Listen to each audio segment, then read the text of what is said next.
अलका ने जब मुझसे कंसल्ट किया तो उसका रूटीन क्या था। वो सुबह 6 बजे उठती थी, सबसे पहले तैयार करके अपने बच्चे को स्कूल में भेजती थी। बच्चा 2 बजे 3 बजे स्कूल से आता था। 3 से 6 बजे तक बच्चा थेरेपी सेंटर में जाता था। 6 बजे के बाद घर आने के बाद भी कुछ एक्टिविटीज़ होती थी और अल्टीमेटली बच्चा टायर्ड हो जाता था। धीरे धीरे 1 साल बीत गया सब चीज़ें करते करते। बहुत बड़े चेंजेस तो नहीं आए, लेकिन प्रॉब्लम क्या हुई कि बच्चे में टेंट्रम्स आने लगे, बच्चा टेंट्रम थ्रो करने लगा। उसके साथ साथ बच्चा इरिटेबल रहने लगा, डिसओबीडियंट हो गया, तो किसी भी चीज़ को फॉलो नहीं करना चाहता था।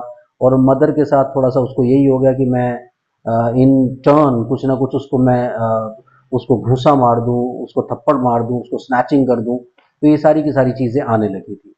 तो इस सब से क्या होता है जब इस तरह की एक्टिविटी और इस तरह की चीज़ों को आप प्लान करते हैं, इससे सबसे बड़ी प्रॉब्लम ये होती है कि बच्चा कहीं ना कहीं आप लोगों से अवॉइड करने लगता है। उसमें वो सेंस ऑफ सिक्योरिटी नहीं होती। उसे लगता है कि इस वर्ल्ड में सारा टाइम मेरे पास एक कोई ना कोई कुछ करने के लिए है। मैं खाली नहीं बैठ सकता, मैं इंजॉय नहीं कर सकता, मैं अपनी गेम्स नहीं खेल सकता, मैं अपनी लाइफ को इंजॉय नहीं कर पा रहा हूँ। तो एक सेंस ऑफ इनसिक्योरिटी उसके अंदर आ जाती है। उसकी वजह से क्या है कि वो हम लोगों से अवॉइड करने लगता है। इस तरह से एक केस नहीं है, इस तरह के हजारों केस हैं। हो सकता है आप भी सुबह से लेकर रात तक यही रूटीन फॉलो करते हैं। अस्मा से बात हुई थी मेरी फोन पर, उन्होंने कंसल्ट किया था, तो उसमें भी क्या था कि करीब 20-25 एक्टिविटीज लिखी हुई थी कि 15 मिनट के लिए ये करते हैं, 15 मिनट के लिए ये करते हैं, 15 मिनट के लिए ये करते हैं।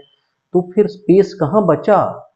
तो इसकी वजह से क्या होता है कि बच्चे कहीं ना कहीं डिसओबीडियंट हो जाते हैं, टेंट्रम्स थ्रो करने लगते हैं, सेंस ऑफ इनसिक्योरिटी उनके अंदर आ जाती है। वो हमसे ही अवॉइड करना शुरू हो जाते हैं कि हम इनके पास जाएंगे तो अब कोई एक्टिविटी करवाना शुरू कर देंगे।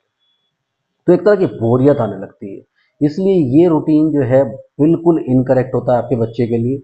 आपको क्या करना चाहिए, आपको एक प्रॉपर रूटीन बना करके जिसके अंदर अम्यूजमेंट हो, एंटरटेनमेंट हो, घूमना फिरना हो, उनके लिए सब कुछ होना चाहिए। थोड़ा थोड़ा मिला करके खट्टा मीठा सब कुछ होना चाहिए, जिससे कि वो आप लोगों के नज़दीक आना चाहें, उन्हें आपकी कंपनी अच्छी लगे।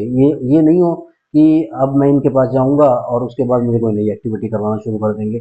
एक नॉर्मल बच्चे को इमेजिन कीजिए, वो अपने पेरेंट्स के पास आता है, कभी पेरेंट्स उसे चॉकलेट लेकर के देते हैं, कभी चिप्स लेकर के देते हैं, कभी बाहर घुमा करके ले आते हैं, कभी कोई फेवरेट उनकी चीज़ ला करके दे देते हैं। लेकिन इन बच्चों को क्या मिलता है हमारे नज़दीक आने से कि चलो अब ये एक्टिविटी कर लो, अब ये एक्टिविटी कर लो, अब ये एक्टिविटी कर लो। उससे ये बच्चे आपको अवॉइड करने लगते हैं। तो ऐसा मत कीजिए। Simple straight forward parents training plans होते हैं। 1 घंटा 2 घंटा आपको पूरे दिन में प्रैक्टिस करना होता है। बाकी का सारा रूटीन आपको ऐसे बनाना होता है कि आप भी एंटरटेन करें, बच्चा भी एंटरटेन करे। अब अलका को जब ये सारे प्लान्स बताए गए तो उसके बाद उसने वो सब कुछ छोड़ करके अब बच्चा सिर्फ स्कूल जाता है और स्कूल से आने के बाद वो पूरे दिन में 1-2 घंटे की एक्टिविटीज करती है। उनकी लाइफ ईजी हो गई है, बच्चे की लाइफ ईजी हो गई, बच्चा बहुत कुछ करने लगा है और धीरे धीरे अलका भी रिलीव्ड हो गया, उसका भी डिप्रेशन खत्म हो गया है।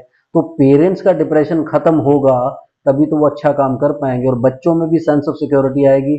उन्हें लगेगा कि हमें पेरेंट्स के पास जाना चाहिए, क्योंकि जब तक आप उनके साथ हगिंग नहीं करेंगे, आप उनसे कडलिंग नहीं करोगे, आप उनके साथ पिल्लो फाइट नहीं करोगे, उनके साथ छेड़खानी नहीं करोगे, उन्हें फील आएगा ही नहीं कि मैं अपने पेरेंट्स के साथ बैठा हूँ। तो इस तरह की एक्टिविटीज से अवॉइड करें। ज़्यादा से ज़्यादा अपने बच्चों के साथ इन्वॉल्व हों। जितना ज़्यादा आप इन्वॉल्व होंगे, थोड़ी सी पेरेंट्स ट्रेनिंग एक्टिविटीज़ होनी चाहिए, मैक्सिमम इन्वॉल्वमेंट होना चाहिए, उससे बच्चा बहुत जल्दी ठीक होगा। Thank you, bye bye.